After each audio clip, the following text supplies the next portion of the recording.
तर महाराष्ट्र थांबणार नाही असं जरी टॅगलाईन असलं तरी मी म्हणेल की कुठे नेऊन ठेवला हा महाराष्ट्र अशा प्रकारची राज्याची आताची आर्थिक स्थिती आणि हे बजेटचं म्हणता येईल. ज्या काही घोषणा झालेल्या या सातत्यानं जर मागच्या वेळेचं बजेट बुक आणि यावेळेचं बजेट बुक बघितलं तर जवळपास 70% सेम हा प्रकल्प होणार, याच्यात तरतूद करण्यात येईल, हे होणार ते होणार, प्रस्तावित आहे जसंच्या तसं 60 ते 70% प्रोव्हिजन जी मागच्या वर्षी होती तीच होती. आणि सगळ्यात महत्वाचं या राज्यातील शेतकऱ्यांची आणि लाडक्या बहिणींची फसवणूक या सरकारनं केलेली आहे.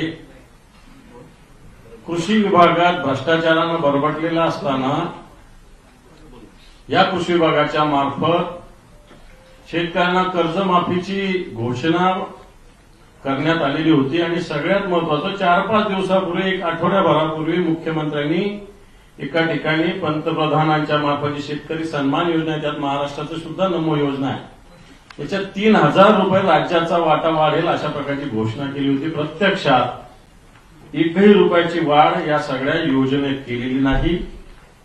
लाडक्या बहिणींना 2100 रुपये देणं सोडा, या लाडक्या बहिणीची नोंदणी ज्या अंगणवाडी सेविकांनी पर्यवेक्षण केली होती त्यांना 50 रुपये प्रोत्साहन भत्ता देण्याची घोषणा दिली होती, ही सुद्धा हे सरकार करू शकलेलं नाही.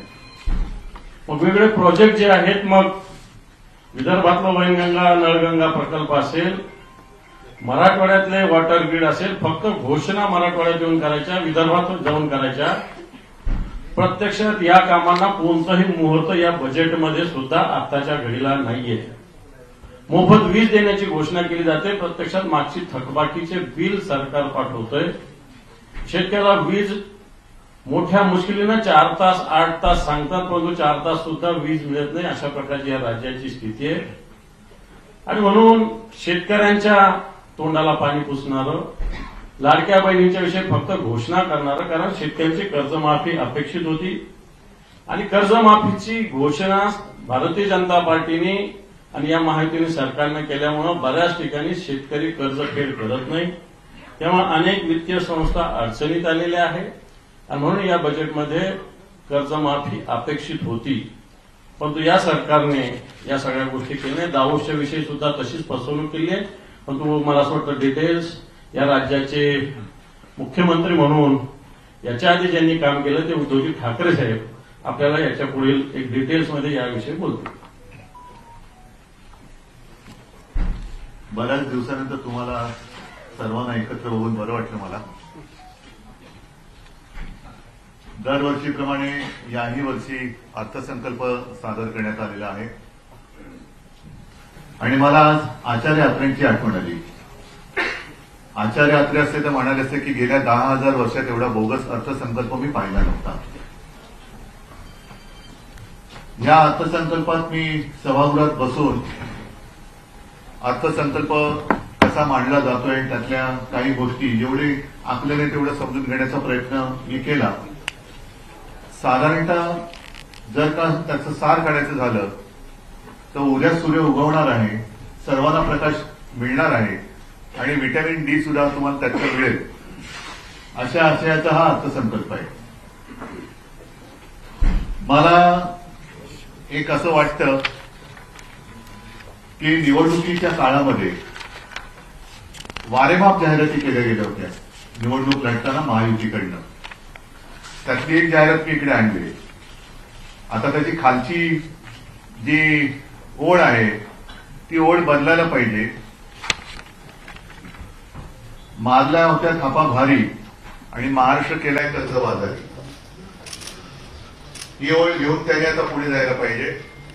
आणि आम्ही थापा मारू पण थापा मारण्याचं आम्ही थांबणार नाही, हे त्यांचं आता घोषवाक्य झालेलं आहे. ज्या गोष्टी याच्यामध्ये सांगितल्या आणि सरकार त्यांनी आणलं, मतं मिळवली, ठीक आहे. त्यातला ईव्हीएमचा घोटाळा, नंतर तो ईपीआयसीचा नंबर वगैरे हा एक मुद्दा तांत्रिक भाग वेगळा आहे, तो आता मी इकडे आणत नाही. पण बहुमत मिळालेलं आहे, सरकार आहे, प्रचंड बहुमत. त्या ज्या काही 10 थापा होत्या त्याच्यापैकी एक तरी गोष्ट या सरकारने आज केले का? पहिली जी होती ती की लाडक्या बहिणीला 2100 दिले का? नाही. शेतकऱ्यांना कर्जमाफी, मी कालच याच्यावरती एका कार्यक्रमात बोलताना बोललो. खरं म्हणजे कारण नसताना माझं नाव माननीय मुख्यमंत्र्यांनी त्यांच्या भाषणात घेतलं होतं आणि म्हणाले होते की स्थगिती द्यायला मी काही उद्धव ठाकरे नाही.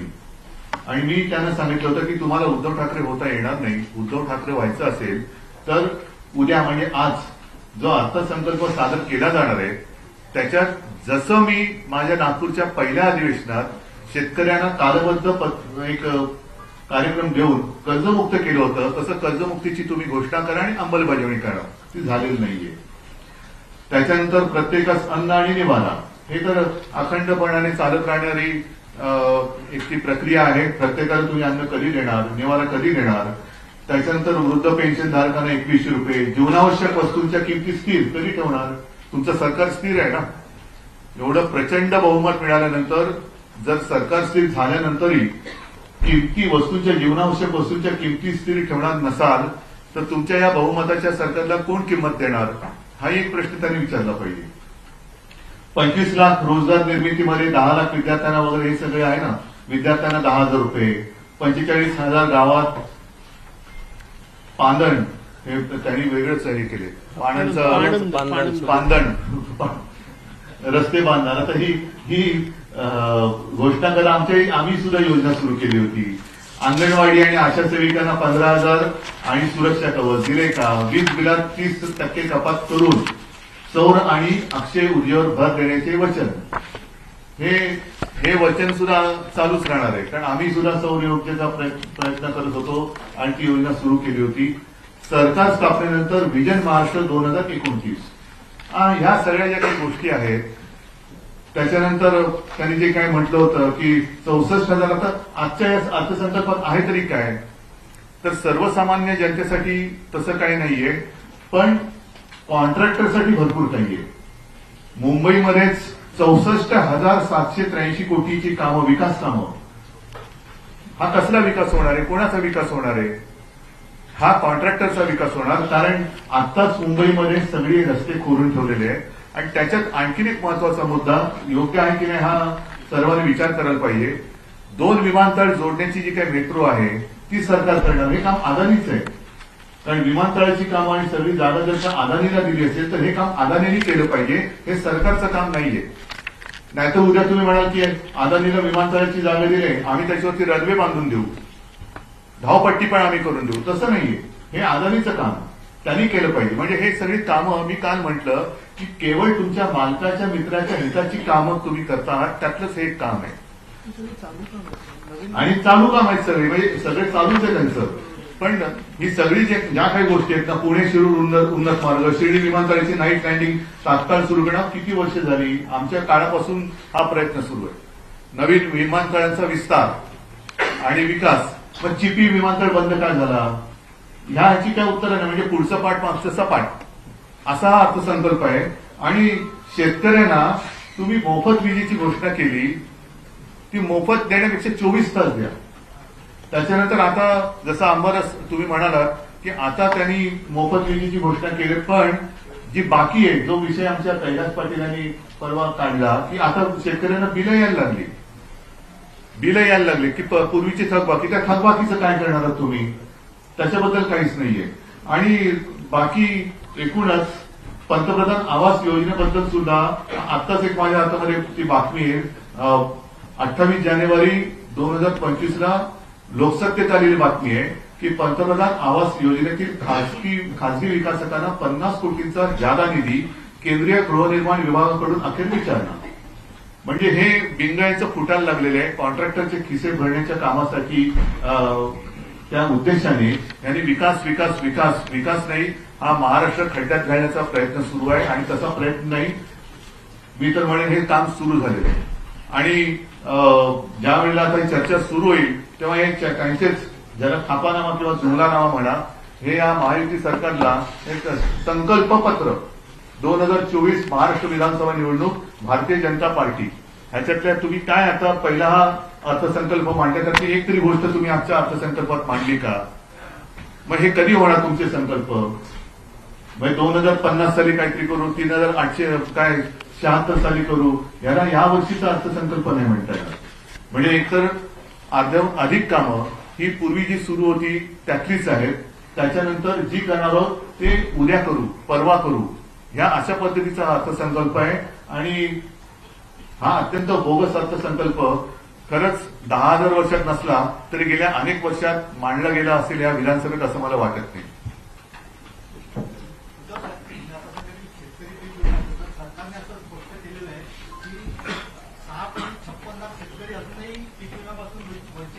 हो, पण त्याच्यामध्ये 1 रुपयात पीक विमा, 1 रुपयात पीक विमा योजना जी होती त्यातला भ्रष्टाचार बाहेर आमच्या खासदारांनी पण काढला. ही योजना बंद करण्यासाठी सुद्धा मला वाटतं बंद पडलीच आहे. म्हणजे या सगळ्या योजना ज्या आहेत या गडबड घोटाळ्यांच्या योजना आहेत. प्रधानमंत्री आवास योजना हा अर्थसंकल्प हा एकूण आभास योजना आहे. जशी आवास योजना आहे तसं तो वचा घर करा आभास योजना आहे. त्याच्यामुळे प्रत्यक्ष शेतकऱ्यांना हमी भावाचं काय बोलले, सोयाबीनचा हमीभाव, कापसाचा, सगळ्याचा हमीभावाबद्दल काही नाहीये. पीक विम्याबद्दल जो घोटाळा झाला त्याच्याबद्दल काही नाहीये. काहीच म्हणजे याच्यामध्ये हाताला काहीच लागलं नाहीये कागदपत्रांखेरीज. आता पालिकेला सुद्धा पालिकेची काल आदित्य गव्हाची तो विषय घेतला. तुम्ही सरकार म्हणजे सहकारी साखर कारखाने यांच्या बदल बच्च्यांचे आहेत त्याला 1100 कोटीची थक हमी जी मी बंद केली होती, कारण ही लूट आहे. त्यांना तुम्ही त्यांची थक हमी घेता, साध्या शेतकऱ्याला तुम्ही थक हमी घेत नाहीत त्याची. आणि महापालिकेची जी येणं आहे 16,000 कोटी ते कधी देणार? मेट्रोवरती एवढा खर्च करताय, करा ठीक आहे, पण बीएसटी वरती का नाही करत? आम्ही आमच्या काळामध्ये बीएसटीला पण मदत करतच होतो. सर इस बार बजट में हमारा सरकार ने लाड़की बहन के लिए 36,000 करोड़ पास किए. जब आप 1 मिनट अच्छी बात की आपने, जब ये योजना जाहिर की गई थी तब कितना आंकड़ा था? 46,000. आज उन्होंने कितना किया? नहीं, खर्चा कितना हो गया? उन्होंने कहा 31,000 कोटी, 33,000 कोटी खर्च केले और अब उन्होंने 36,000. मतलब पहले ही आपने झूठ कहा था 46,000 इसके लिए खर्चा आएगा, वो तो किया नहीं. 2100 रुपए तो दूर की बात, अभी 36,000. वोट तो सारे लिए ना आपने. मागचे 9 महिन्याचे होते, हे 12 महिन्याचे. कमिटमेंट किया था उन्होंने कि हम 1500 से बढ़ा के 2100 कर देंगे, लेकिन ये सरकार अभी भी बोले हम इस साल नहीं करेंगे, आने वाले फ्यूचर बजट में. हाँ, तो फिर ऐसे कहना चाहिए था कि हम ये योजना फ्यूचर में करने वाले हैं. आप कभी आपका मन हो तो फ्यूचर में हमें वोट करना. राज्यावरती 8 लाख कोटीचं कर्ज आहे, त्याच्यानंतर 7 लाख कोटीच्या पुरवण्या मागण्या. दुसरीकडे जे निवृत्त कलाकार आहेत मी अजून निवडून माझ्या कलाकार कमी केलेला आहे. राज्यावरती आर्थिक संकट असताना ही घरी बसवणार कशी आहे? नाही, म्हणूनच म्हटलं ना की मारल्या थापा भारी आणि महाराष्ट्र केला कर्जबाजारी. आता ह्या ज्या जाहिराती होत्या त्या काय करायचं? काय ते नाही काय पिजन होल जाहिराती सुद्धा पिजन होल मध्ये टाकायच्या का? बघा, हा त्यांचा जो जाहीरनामा आहे तो पण त्या पिजन होल मध्ये टाकायचा का? काय करायचं का? ही लोकांची फसवणूक आहे. हे लोकांची फसवणूक आहे. आणि फसवणूक करून तुम्ही चहूबाजूने फसवणूक करून सत्ता मिळवलेली आहे. आता निदान सत्ता मिळाले, लोकांना दिलेल्या ज्या तुम्ही काही वचनं तर म्हणतच नाही, आश्वासनं किंवा थापा होत्या त्याच्या काहीतरी गोष्टी पूर्ण करा.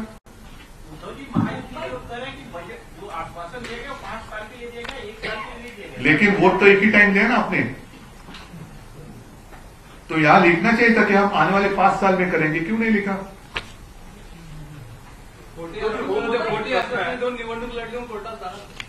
नाही, कोर्टात जाऊन नाही ऐका, कोर्टात जायला हरकत नाही, पण त्याच्यात 2-3 निवडणुका होऊन जातील.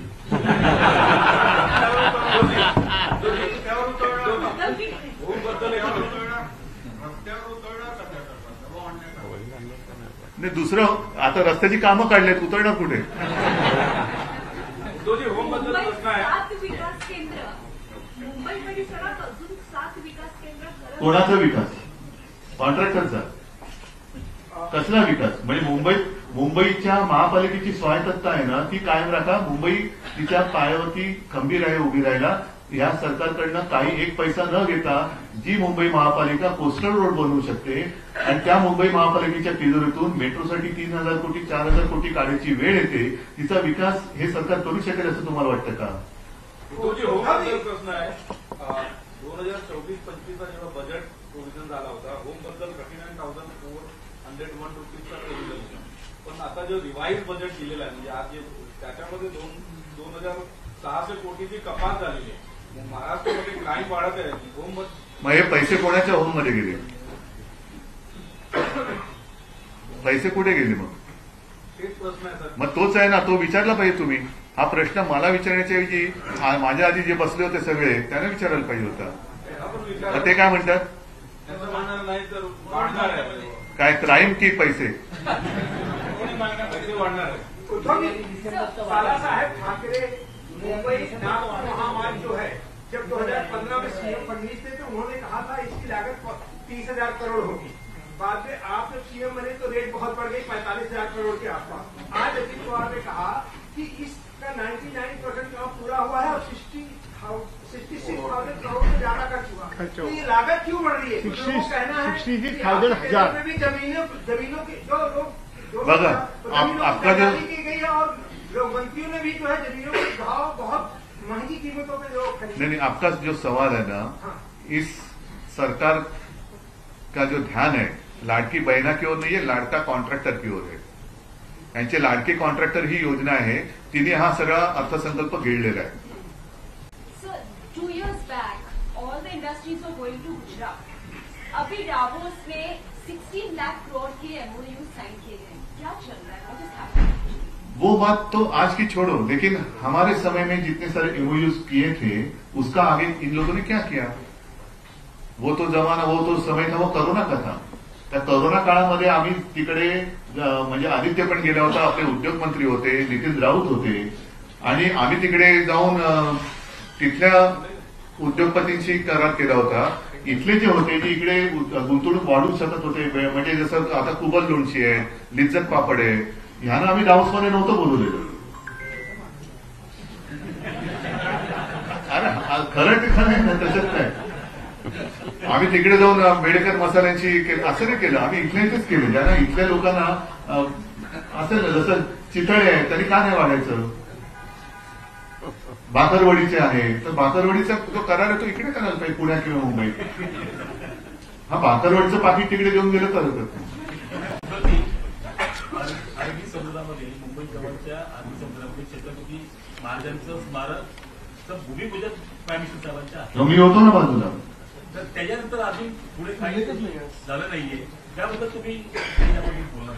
हे जे होतं ना, आता तोच एक हा विषय तुम्ही काढण्यात बरं केलं की सगळ्यांची त्यांनी खरं म्हणजे संभाजी महाराजांचं ते स्मारक करतायत, हा संगमेश्वरला आणखीन काय काय करतायत. मला बरं वाटलं. फक्त जो माझ्यासमोर वाचणार होता अर्थसंकल्प, जे माननीय मंत्री महोदय होते, त्यांनी संभाजी महाराजांचा इतिहास खरं वाचला पाहिजे, गद्दारी न करण्याचा. आणि दुसरं म्हणजे छत्रपती शिवाजी महाराजांबद्दल बोलणारे खूप आहेत ते, पण खरोखर त्यांच्या स्मारक करण्यात आहेत की नाही हे तर त्यांनी जाहीर करावं. तुमच्यासोबत आता काँग्रेस किंवा राष्ट्रवादीचे कोणी नाही, तर महाविकास आघाडीमध्ये आम्ही त्याच्याबद्दल सुद्धा काही भविष्यामध्ये तरतूद केलेली आहे. चला, धन्यवाद सगळ्यांना. जय हिंद, जय महाराष्ट्र.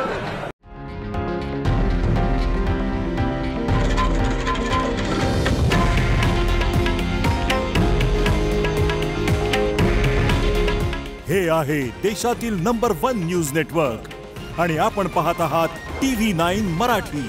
काळजी तुमची, हित महाराष्ट्राचं.